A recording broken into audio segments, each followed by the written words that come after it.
project-based learning, flipped classrooms, industry-integrated curriculum, KL, deemed to be university.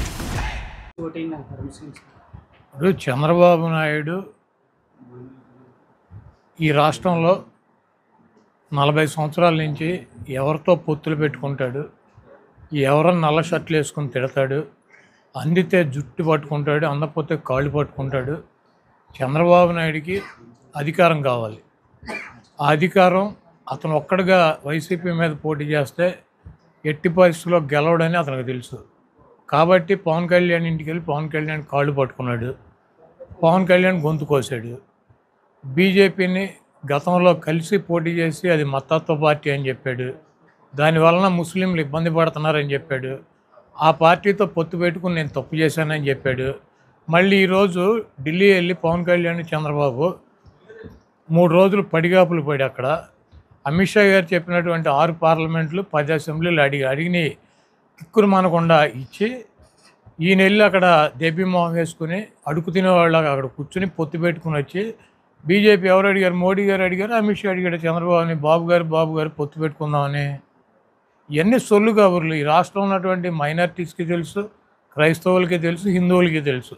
చంద్రబాబుకి దేవుడి మీద నమ్మకం లేదని, ఏ మతాన్ని కూడా గౌరవించడని, ఏ కులాన్ని కూడా గౌరవించడని, అతని అధికారం అనేటువంటి కులాన్ని తప్పించి దానికోసం గాడిద కాళ్ళైనా పట్టుకుంటాడు, లేకపోతే ఏ అడ్డమైనటువంటి గడ్డి కరవటానికి కూడా వెనకాడినటువంటి నీచుడు నికృష్టుడు చంద్రబాబు అని చెప్పి రాష్ట్రంలో ఉన్నటువంటి ముస్లిమ్స్కి తెలుసు, క్రైస్తవులకి తెలుసు, హిందువులకి తెలుసు, అందరికీ తెలుసు. ఆ తెలుగు తమ్ముళ్ళకి ఎన్నో ఆయన వెనకాల తిరుగుతున్నటువంటి ఆ పనికిరానటువంటి 10 మందికి తప్పించి అందరికీ తెలుసు.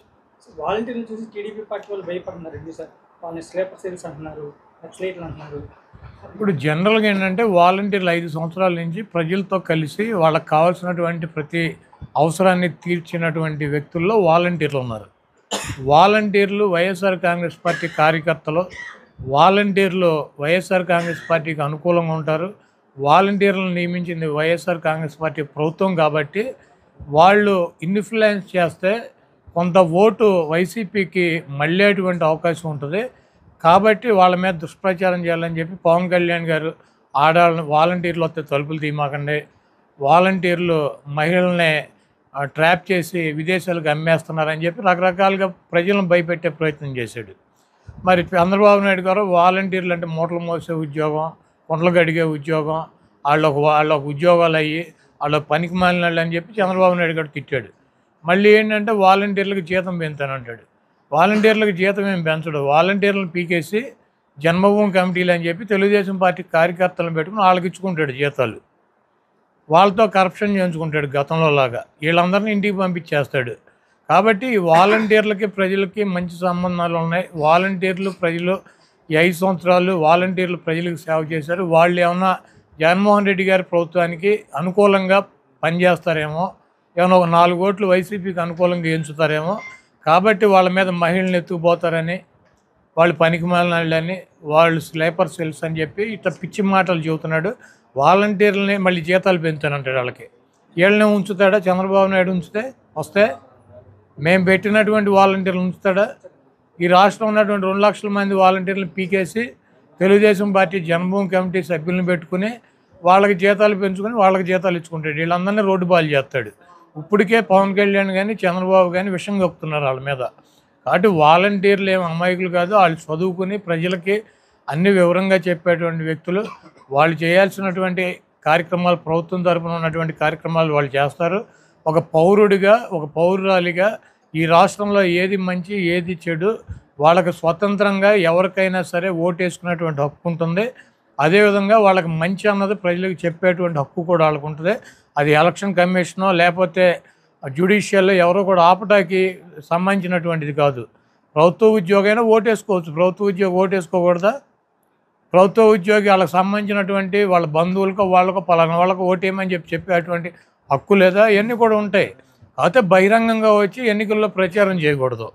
కాబట్టి ఏదో వాలంటీర్లని నేనే ఉద్ధరిస్తానని కూసేపు, జీతాలు పెంచుతానని కూసేపు, కొంతమంది సేపేమో స్లీపర్ సెల్స్ అని, కొంతమంది సేపేమో పనికి మాలినాళ్ళు మూటలు మోసేవాళ్ళని, కొంతమంది ఏమో ఆడపిల్లల్ని ట్రాపింగ్ చేసి విదేశాలకు అమ్ముకుంటున్నారని ఇట్లా రకరకాలుగా ఏం చేయాలో తెలియని పరిస్థితిలో చంద్రబాబు నాయుడు పవన్ కళ్యాణ్ కొట్టుమిట్టాడుతున్నారు. చంద్రబాబు నాయుడికి ఇప్పుడు జరిగే ఎన్నికలు ఆఖరి ఎన్నికలు ఇవి. ఆ తర్వాత ఎన్నికలు అయిపోయినాక జూన్ 4వ తారీఖు తర్వాత చంద్రబాబు నాయుడు పేరు ఎత్తేవాడు కూడా ఈ రాష్ట్రంలో ఎవడు ఉండడు. ఈ వాలంటీర్ వ్యవస్థ అనేది లేకపోతే కరోనా టైం ఎలా ఉంది సార్? ఇప్పుడు వాలంటీర్ అనేవాడు ప్రజలకి ఎంత అవసరమో, ప్రజలతో ఎటువంటి సంబంధాలు ఉన్నాయో, పవన్ కళ్యాణ్ గారు మాట్లాడేటువంటి మాటలో, చంద్రబాబు మాట్లాడేటువంటి మాటలో, వాళ్ళు 10 లక్షల మందితో బహిరంగ సభ అంటాడు. 10 లక్షల మంది బహిరంగ సభలో చంద్రబాబు ఏం మాట్లాడు? మోడీ గారు వచ్చినప్పుడు వాలంటీర్ల గురించి మాట్లాడాడు.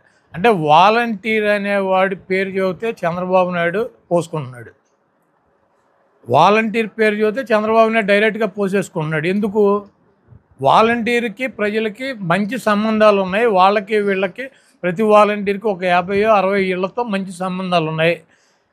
వాళ్ళు వెళ్ళి కనుక తెలుగుదేశం ప్రభుత్వం అధికారంలోకి వస్తే ఈ రకంగా ఉంటుంది, వైసీపీ అధికారంలోకి వస్తే ఈ రకంగా ఉంటుంది, మీరు జగన్మోహన్ రెడ్డి గారికి ఓటేయమని చెప్తారేమో, చెప్తే ఒక్కొక్క క్లస్టర్లో ఒక 4-5 కుటుంబాలు కనుక మారిపోతే చంద్రబాబు నాయుడుకి వచ్చే 23 సీట్లు కూడా పోయి ప్రతిపక్ష హోదా కూడా పోద్దేమో అని చెప్పి జగన్మోహన్ రెడ్డి గారు వాలంటీర్లను చూసి భయపడుతున్నాడు. వాలంటీర్ అనేది వైఎస్ఆర్ కాంగ్రెస్ పార్టీకి ప్రజలకి మధ్యలో వారధులుగా బ్రహ్మాండంగా పనిచేసినటువంటి వ్యవస్థ అది. ఆ వ్యవస్థనే ఎన్నికల్లో మేము ఉపయోగించుకోవాల్సిన అవసరం లేదు. వాలంటీర్ అనేటువంటి ప్రతి వ్యక్తికి కూడా ఏది మంచి ఏది చెడు వాళ్ళు చదువుకున్న వాళ్ళు, యువకులు ఎక్కువ మంది ఉన్నారు గ్రామ ప్రాంతంలో కానీ పట్టణ ప్రాంతంలో కానీ. వాళ్ళకి ఏది మంచి అనిపిస్తే అది డెఫినెట్గా ప్రజలకు చెబుతారు. వాళ్ళకి ఏది మంచి అయితే, ఏ పార్టీ అధికారం ఉంటే మంచి అయితే అది బెటర్ పార్టీ అని చెప్తారు. డెసిషన్ తీసుకోవాల్సింది అయితే ప్రజలే కదా, చెప్పడం వరకు వీళ్ళ బాధ్యత ఉంటే కాకపోతే బలవంతంగా తీసుకొచ్చి ఆ పార్టీకి వేసేవాళ్ళని ఈ పార్టీకి, ఈ పార్టీకి వేసేవాళ్ళని ఆ పార్టీకి ఓటేయించేటువంటి శక్తి సామర్థ్యాలు అయితే ఎవరికి ఉండవు. కాబట్టి ఇటువంటి వాలంటీర్లు అంత బ్రహ్మాండంగా ఉన్నారు కాబట్టి, ఆ వ్యవస్థ అంత బ్రహ్మాండమైనటువంటి వ్యవస్థ కాబట్టి చంద్రబాబు నాయుడు పొద్దున ఒకసారి మధ్యాహ్నం ఒకసారి గంటకి వాలంటీర్లు గుర్తు వచ్చినప్పుడల్లా బాత్రూమ్కి వెళ్ళి పోసుకుని వస్తున్నాడు. వాలంటీర్లు కూడా బాధపడేది అదేనండి. కరోనా టైంలో ఈ నాయకులందరూ ఎక్కడికి వెళ్ళారు? పవన్ కళ్యాణ్ కానీ, టీడీపీ చంద్రబాబు కానీ, వాళ్ళ దత్తపుత్రుడు కానీ వీళ్ళందరూ ఎక్కడికి వెళ్ళారు? కరోనా టైంలో 2 సంవత్సరాలు వాళ్ళ దగ్గరికి వెళ్ళి నువ్వు కరోనా వచ్చినప్పట్లో చంద్రబాబు నాయుడు జూమ్ యాప్ అని ఒకటి పెట్టుకున్నాడు. జూమ్ యాప్లోనే దాదాపు సంవత్సరంన్నర జూమ్ యాప్ తప్పించి అక్కడ కనపడలా. కరోనా కొద్దిగా తగ్గింది అన్నాక ఆయన అంతరిక్షంలోంచి వచ్చినట్టు హెల్మెట్, మాస్కులు, కళ్ళజోళ్ళు మొత్తం పెట్టుకుని వచ్చాడు. ఫస్ట్ చూడగానే ఈడేవాడు అంతరిక్షంలోంచి వచ్చాడు అనుకున్నాను నేను. చూస్తే కింద చూస్తే ఈ గెటప్ ఇదంతా మన బాబు గారి గెటప్ 40 ఏళ్ళ నుంచి చూడలేక వస్తున్నాం కదా. వెలిసిపోయినటువంటి అదేది ఎల్లో కలర్ వెలిసిపోతే ఉంటుంది, అది స్టిఫ్గా ఇస్త్రీ చేసి ఇట్లా పెట్టుకుని వస్తాడు కదా ఇక్కడ దాకా. అది చూసినాక ఈయన ఎక్కడో చూసినట్టు ఉంది, ఎక్కడో చూసినట్టు ఉంది అంటే చంద్రబాబు నాయుడు అని చెప్పి అప్పుడు ఐడియా వచ్చింది. పైన ఇక్కడి నుంచి చూస్తే అంతరిక్షంలోంచి దిగినట్టు వచ్చాడు. కాబట్టి గ్లాసులు పెట్టి, జూమ్ యాప్లు పెట్టి, ఇంటికాడ పడుకున్నటువంటి ఇటువంటి పనికిమాలిన పోరంబోకులకి వాలంటీర్ వ్యవస్థ గురించి వాళ్ళు ప్రాణాలు పోగొట్టుకుంది, ప్రజలకి అందుబాటులో ఉంది, ఇవన్నీ కూడా తెలుసు. కాబట్టి వాళ్ళు అంత భయపడి వస్తున్నారు. ఈరోజు వాలంటీర్ పేరు చెప్తే చంద్రబాబు నాయుడికి వాలంటీర్లు కాదు, ఈ రాష్ట్రంలో ఉన్నటువంటి ప్రజానీకమే రాజకీయ సమాధి కట్టబోతున్నారు. మరిన్ని వీడియోస్ కోసం ఛానల్ ని సబ్స్క్రైబ్ చేయండి, లేటెస్ట్ అప్డేట్స్ కోసం వాట్సాప్ ఛానల్ ని ఫాలో చేయండి అండ్ లింక్ డిస్క్రిప్షన్ లో ఉంది.